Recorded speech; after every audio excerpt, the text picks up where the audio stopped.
गं गणपते नमः। आप सभी का आपके अपने चैनल पर बहुत बहुत स्वागत है। आज इस वीडियो में हम रमा एकादशी व्रत कथा सुनेंगे।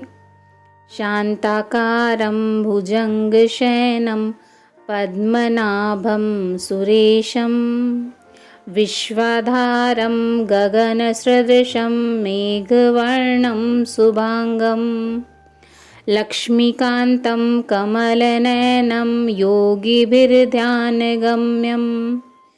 वन्दे विष्णु भवभयहरं सर्वलोकैकनाथं। धर्मराज युधिष्ठिर कहने लगे कि हे भगवान, मैंने अश्विन शुक्ल एकादशी अर्थात पापांकुशा एकादशी का सविस्तार वर्णन सुना। अब आप कृपा करके मुझे कार्तिक माह के कृष्ण पक्ष की एकादशी के विषय में बतलाइए।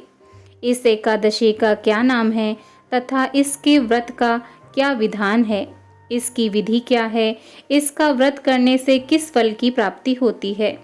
कृपया यह सब विधान पूर्वक मुझसे कहिए। भगवान श्री कृष्ण बोले, कार्तिक माह के कृष्ण पक्ष में दिवाली के 4 दिन पहले आने वाली इस एकादशी को लक्ष्मी जी के नाम पर रमा एकादशी कहा जाता है। इसे पुण्यदायिनी एकादशी के नाम से भी जाना जाता है। इसके प्रभाव से ब्रह्म हत्या जैसे महापाप भी दूर हो जाते हैं। यह बड़े बड़े पापों का नाश करने वाली है।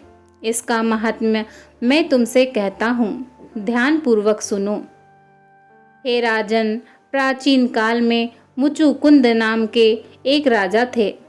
उनकी इंद्र के साथ मित्रता थी और साथ ही यम, कुबेर, वरुण और विभीषण भी उनके मित्र थे।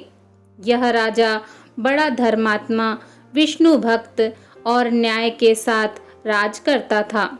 उस राजा की एक कन्या थी जिसका नाम चंद्रभागा था।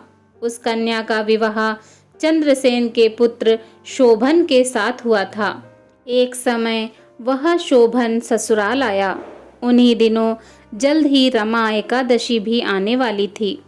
जब व्रत का दिन समीप आ गया तो चंद्रभागा के मन में अत्यंत सोच उत्पन्न हुआ कि मेरे पति अत्यंत दुर्बल हैं और मेरे पिता की आज्ञा अति कठोर है। दशमी को राजा ने ढोल बजवाकर सारे राज्य में यह घोषणा करवा दी कि एकादशी को भोजन नहीं करना चाहिए। ढोल की घोषणा सुनते ही शोभन को अत्यंत चिंता हुई और अपनी पत्नी से कहा कि हे प्रिय, अब क्या करना चाहिए? मैं किसी प्रकार भी भूख सहन नहीं कर सकूंगा। ऐसा उपाय बतलाओ कि जिससे मेरे प्राण बच सकें, अन्यथा मेरे प्राण अवश्य चले जाएंगे। चंद्रभागा कहने लगी कि हे स्वामी, मेरे पिता के राज में एकादशी के दिन कोई भी भोजन नहीं करता। हाथी, घोड़ा, ऊंट, बिल्ली, गौ आदि भी तृण, अन्न, जल आदि ग्रहण नहीं कर सकते। फिर मनुष्य का तो कहना ही क्या है। यदि आप भोजन करना चाहते हैं तो किसी दूसरे स्थान पर चले जाइए, क्योंकि यदि आप यहीं रहना चाहते हैं तो आपको अवश्य व्रत करना पड़ेगा। ऐसा सुनकर शोभन कहने लगा कि हे प्रिय, मैं अवश्य व्रत करूंगा। जो भाग्य में होगा वह देखा जाएगा।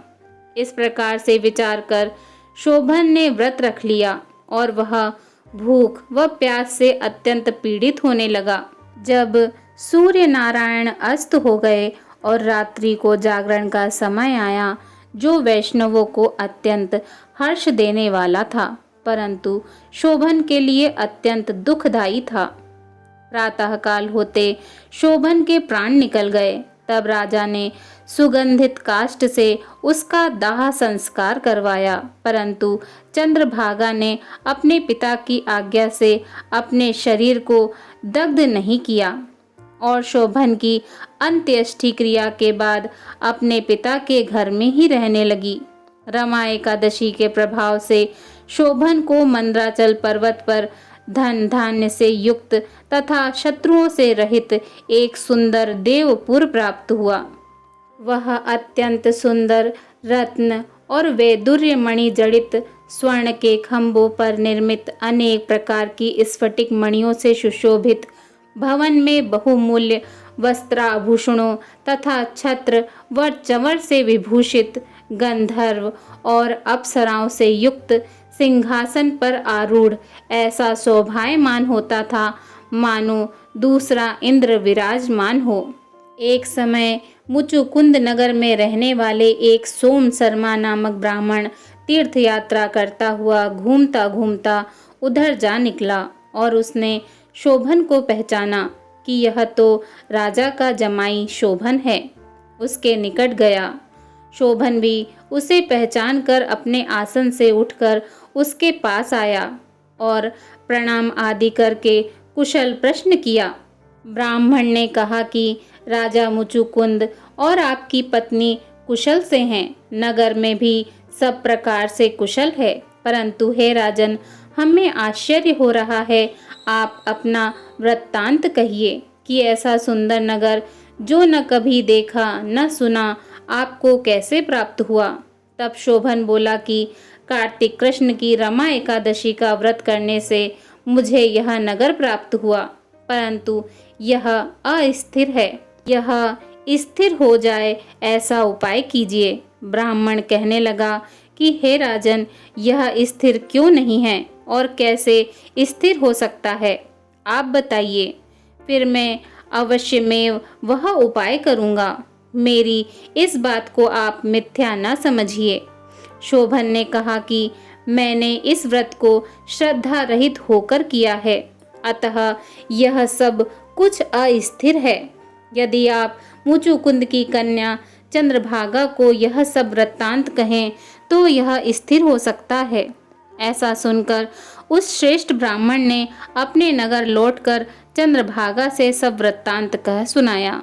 ब्राह्मण के वचन सुनकर चंद्रभागा बड़ी प्रसन्नता से ब्राह्मण से कहने लगी कि हे ब्राह्मण, ये सब बातें आपने प्रत्यक्ष देखी हैं या स्वप्न की बातें कर रहे हैं।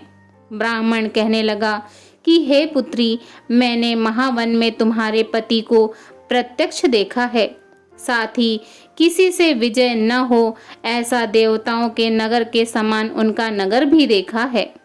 उन्होंने यह भी कहा है कि यह स्थिर नहीं है। किस प्रकार वह स्थिर रह सके सो उपाय करना चाहिए। चंद्रभागा कहने लगी, हे विप्र, तुम मुझे वहां ले चलो। मुझे पति देव के दर्शन की तीव्र लालसा है। मैं अपने किए हुए पुण्य से उस नगर को स्थिर बना दूंगी। आप ऐसा कार्य कीजिए जिससे उनका हमारा संयोग हो, क्योंकि वियोगी को मिला देना महापुण्य है। सोम शर्मा यह बात सुनकर चंद्रभागा को लेकर मंदराचल पर्वत के समीप वामदेव ऋषि के आश्रम पर गया। वामदेव जी ने सारी बात सुनकर वेद मंत्रों के उच्चारण से चंद्रभागा का अभिषेक कर दिया। तब ऋषि के मंत्र के प्रभाव और एकादशी के व्रत से चंद्रभागा का शरीर दिव्य हो गया और वह दिव्य गति को प्राप्त हुई। इसके बाद बड़ी प्रसन्नता के साथ अपने पति के निकट गई। अपनी प्रिय पत्नी को आते देखकर शोभन अति प्रसन्न हुआ और उसे बुलाकर अपनी बाईं तरफ बिठा लिया। चंद्रभागा कहने लगी कि हे प्राणनाथ, आप मेरे पुण्य को ग्रहण कीजिए। अपने पिता के घर जब मैं 8 वर्ष की थी तब से विधि पूर्वक एकादशी के व्रत को श्रद्धा पूर्वक करती आ रही हूँ। इस पुण्य के प्रताप से आपका यह नगर स्थिर हो जाएगा तथा समस्त कर्मों से युक्त होकर प्रलय के अंत तक रहेगा। इस प्रकार चंद्रभागा दिव्य आभूषणों और वस्त्रों से सुसज्जित होकर अपने पति के साथ आनंद पूर्वक रहने लगी। हे राजन, यह मैंने रमा एकादशी का महात्म्य कहा है। जो मनुष्य इस व्रत को करते हैं उनके ब्रह्म हत्या आदि समस्त पाप नष्ट हो जाते हैं। कृष्ण पक्ष और शुक्ल पक्ष दोनों ही एकादशियां समान है। इसमें कोई भेदभाव नहीं है, दोनों समान फल देती हैं। जो मनुष्य इस महात्म्य को पढ़ते हैं अथवा सुनते हैं वे समस्त पापों से छूटकर विष्णु लोक को प्राप्त होते हैं। बोलिए भगवान श्री हरि विष्णु जी की जय। ओम नमो भगवते वासुदेवाय नमः।